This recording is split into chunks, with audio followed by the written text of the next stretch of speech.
Que la paix soit sur vous les Gaulois et les Gauloises, courageux résistants et opposants à la dictature sataniste qui bientôt ne sera plus mondiale, mais locale, et qui pour finir disparaîtra totalement de la surface de la Terre.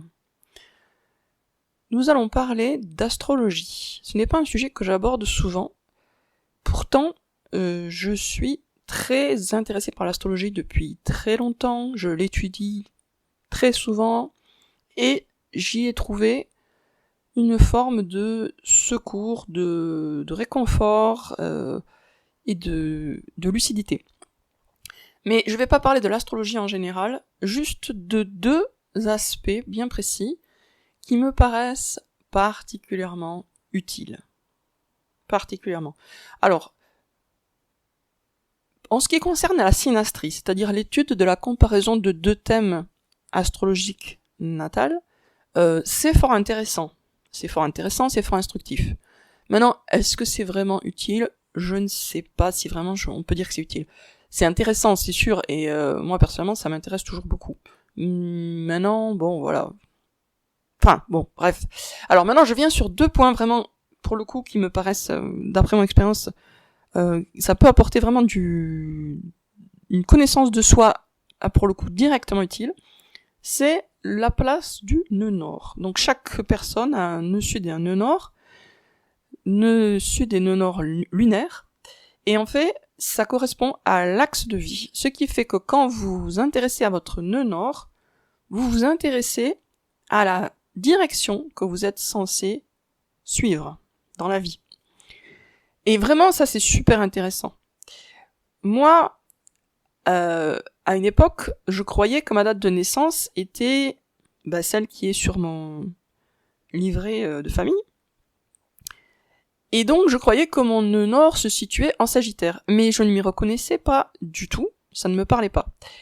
Et en fait, après rectification, je suis née quelques minutes plus tard, et du coup, mon nœud nord est en Capricorne, et là, quand j'ai découvert que mon nœud nord, mon vrai nœud nord est en Capricorne, ça m'a énormément parlé, je me suis complètement reconnue dans ce nœud nord en Capricorne, et dans ce nœud sud, du coup, en Cancer. Ça m'a vraiment énormément parlé. Et en fait, plus le temps passe, plus les années passent, plus je vois que ça, c'est vraiment un point essentiel de l'astrologie, l'axe nœud sud, nœud nord, parce que ça correspond vraiment à la direction qu'on est censé suivre. Donc quand on comprend bien son nœud sud et son nœud nord, on comprend bien la direction dans laquelle on est censé aller, quoi, vraiment. C'est hyper instructif, et c'est comme une espèce de baromètre, d'échelle, qui nous permet de savoir est-ce que là on avance ou est-ce qu'on régresse par rapport à ses choix, puisqu'on sait dans quel sens on est censé aller. Et de toute façon, on le sent, c'est-à-dire quand on lit la description, ça nous parle énormément. Donc, même si vous n'êtes pas intéressé par l'astrologie, je vous conseille de faire votre thème astral gratuitement sur AstroSeek ou Evozen, et de regarder où est votre nœud nord.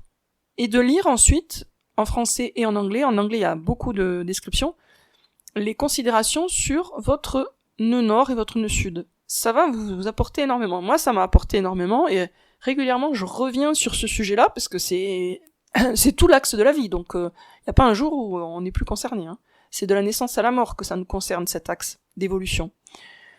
Et plus le temps passe, plus on est censé arriver quand même à se détacher un petit peu de son nœud sud pour aller vers son nœud nord. C'est ça l'idée, quoi. C'est-à-dire que le nœud sud correspond à quelque chose qui est pour nous totalement naturel et facile, alors que le nœud nord correspond à ce qui est pour nous un véritable défi, mais un défi que l'on doit relever. C'est-à-dire c'est pas quelque chose qui est hors sujet, c'est quelque chose qui nous concerne comme notre futur peut nous concerner, notre meilleur futur peut nous concerner. Donc c'est hyper intéressant de se documenter sur son nœud sud et son nœud nord. Les deux étant forcément liés. Ils sont dans l'axe, ils sont face à face. Ça, c'était un premier point. Ensuite, parlons un peu des transits. Quand on est dans une période de déprime difficile, ça peut être intéressant de regarder les transits que l'on a et de voir à quelle date la planète qui semble nous gêner va sortir. Donc ça vraiment parfois ça peut donner du courage dans les périodes de découragement. Par exemple, vous vérifiez vos transits, vous apercevez que vous avez alors qu'est-ce que je vais donner comme exemple ? Pluton conjoint à votre soleil. Bon, Vous savez que là, vous êtes dans une période de transformation qui va être potentiellement très difficile, vous le sentez de toute façon, mais vous pouvez du coup regarder à quelle date Pluton s'éloigne de votre soleil. Ou si vous vous sentez déprimé sans forcément avoir une raison très claire, vous pouvez aussi vérifier à quel moment Mars ou Vénus va rentrer dans telle ou telle maison, avec ce que ça peut vous promettre de positif.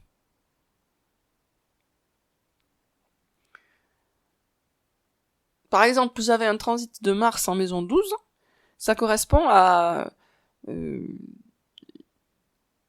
moment où les profondeurs de votre subconscient et vos tendances à l'auto-sabotage sont activées pour être traitées. Donc si par exemple vous avez un transit de Mars en maison 12, c'est une période où il peut être extrêmement bénéfique de faire du coaching, une thérapie, de tenir son journal, parce que dans ce moment-là, beaucoup de choses peuvent remonter à la surface pour que vous en soyez débarrassé. Moi, mon dernier transit de Mars en maison 12, donc ça dure à peu près 1 mois, je crois. Après, ça dépend, il peut y avoir des rétrogradations, mais je crois que c'était à peu près 1 mois, ou plus, un peu plus. Mais il a été hyper bénéfique, et je savais que j'avais ce transit, et effectivement, ce qui était annoncé comme typique pour ce type de transit, je l'ai eu, mais alors énormément. Et puis ça s'est calmé quand Mars est sorti de la maison 12 pour entrer dans la maison 1.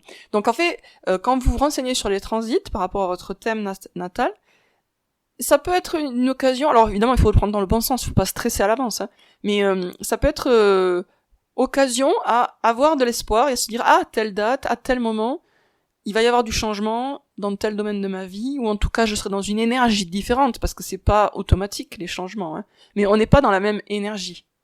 Donc si par exemple Mars entre en maison 2, vous allez être motivé pour gagner de l'argent, vous allez plus passer à l'action. Pas forcément de façon hyper intelligente, mais c'est un moment où vous serez dans l'action par rapport à l'argent.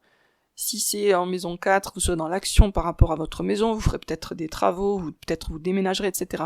Donc ça peut être intéressant aussi, moi je trouve parfois que c'est bénéfique, à condition bien sûr d'être réaliste et de pas se projeter dans des expériences mirifiques, simplement parce qu'il y a un transit de ceci ou de cela. Voilà, donc dans l'astrologie, bon moi tout m'intéresse dans l'astrologie, y compris la synastrie, mais ce qui est selon moi le plus utile, qu'on peut utiliser dans le mieux, enfin dont il y a le plus de choses à tirer en termes de motivation, d'espoir et de conscience de soi, c'est la connaissance des nœuds nord et nœuds sud, et l'anticipation de certains transits ou l'étude de soi par rapport à ces transits, par rapport aux transits que l'on vit. Voilà. Je vous rappelle que je suis coach, vous pouvez faire appel à moi. Ma spécialité, c'est le rêve éveillé orienté, la graphothérapie, l'écoute à l'envers, et les success stories, et les affirmations, enfin tous les outils que j'ai inventés ou réinventés, parce que c'est des outils si peu connus, et si peu pratiqués, qu'on peut dire que je les ai réinventés pour certains, comme la graphothérapie et l'écoute à l'envers. C'est pas moi qui les ai découverts, mais c'est des outils qui sont complètement, quasiment inconnus. Même aux États-Unis, ils sont inconnus. L'écoute à l'envers, ça a été découvert par un Américain, je crois. Donc lui, il le pratique comme un outil thérapeutique. Moi, je l'utilise, mais pas de la même manière que lui. Mais sa façon de faire rejoint un peu mes méthodes à moi, mais par d'autres routes, quoi. C'est-à-dire que lui, il va aussi utiliser d'une certaine façon le rêve éveillé, en le combinant avec l'écoute à l'envers. Bon, moi, je dissocie un petit peu les deux sujets, mais j'utilise les deux. Écoute à l'envers et rêve éveillé orienté. Si vous voulez savoir ce que valent mes méthodes, regardez dans les vidéos précédentes le témoignage de Fatima. C'est la personne que j'ai le plus coachée, et donc son témoignage est particulièrement valable. Sur ce, je vous dis à bientôt les amis.